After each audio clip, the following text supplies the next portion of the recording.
Hi guys, my name is Salta and today I wanted to share with you 6 simple positive habits that changed my life. And the first one is drinking more water. And this one is obvious, but it's really important. And I started with drinking a glass of water every day before breakfast. And then I started to carry a water bottle with me everywhere. I have to drink the entire bottle by the end of the day. And apparently if your brain is dehydrated for as little as 2%, then you have a hard time focusing, you can't function, you might have even headaches. So it's really important to drink more water. And also there's a positive benefit for your skin. If you drink a lot of water, your skin is going to be glowing and hydrated.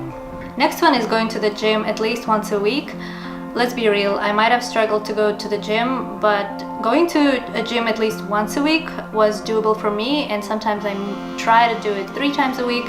And actually any kind of physical activity counts. If you're doing just walking outside, running, or maybe doing exercise at home, all of it is great and it's gonna set you up in a good mood. You're gonna be more energized and more productive. And in general, if you're struggling from anxiety or stress, this is also really good to release any kind of tension. So I highly recommend for you to do any kind of physical activity. Another positive habit, and it might be obvious one, but it is actually life-changing, is reading books. Any kind of books, but usually the ones that help me the most are about productivity, self-growth, psychology, all of those things that help any kind of aspect of my life, and I can improve those aspects, and I can actually learn to live a better life and learn different habits that I can pick up. So all of those books in self-help category usually help a lot.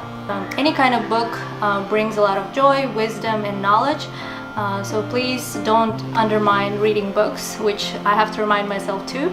And actually the recent favorite of mine, and I've been talking about this book so many times, is Sapiens, History of Humankind by Yuval Harari. And it's a huge book. It's a lot of insights, and I'm still reading it. I have about 30% left, but it's life-changing for me, and I've been gaining so much knowledge and information from there.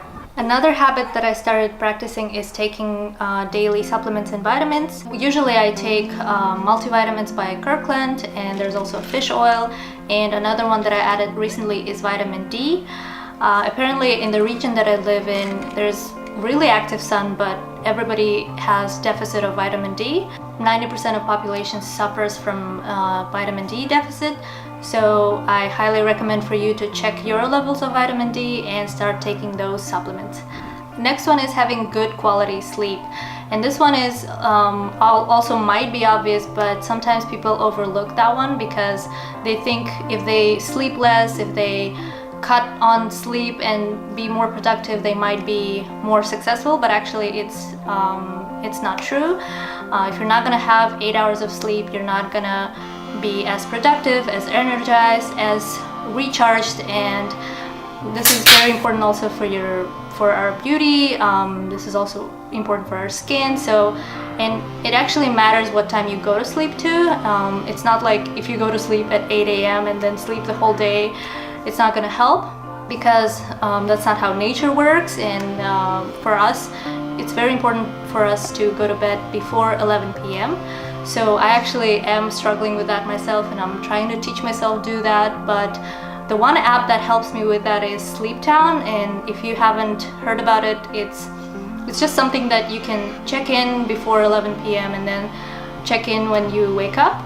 So just check out that app, and it's going to help you to regulate your sleeping schedule. So the way you see progress in that app is that every time you go to bed on time, there's a new building in that app that's building overnight, and whenever you wake up on time, you're gonna see a new house in your town. So that's why it's Sleeptown.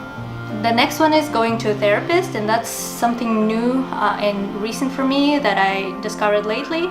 And I think going to a therapist should be more common. I think it's something that people overlook. For some reason, at least in Kazakhstan, there's a perception that if you are going to a therapist, then you probably have really bad problems. You're like, everything is so bad that you can't breathe, and only then you would go to a therapist. And I think that's a really big misconception, because the way I think about it is that we daily brush our teeth. And so we also need to brush our mind, brush our brain, brush our emotions, because it also gets cluttered, it also gets messy. There's always something that we don't talk about, don't think about, but we waste a lot of energy to keep that inside, keep that hidden. Another thing that I learned is that sometimes when you are angry at someone, you might have some kind of unspoken need from that person, and you may not be aware of that need, that person may not be aware of that need, but that's something I learned at my therapist. So I only went to my therapist a couple times, and I had so much progress in my life, in my relationships, in everything that I've been doing. I just feel more positive and more calm. So these are all of the habits that I wanted to talk about in this video. There's definitely so many more habits that you can incorporate in your life, but these are some of the basic ones that I wanted to highlight. And I also wanted to remind you not to force yourself to start practicing everything right away. Start slow, start building up one by one, and don't be harsh on yourself. As long as you do something every day, that counts, and consistency is more important in the long run. So I hope you guys will take advantage of those habits and start practicing them. And thank you for watching this video, and I'll see you in my next one. Bye!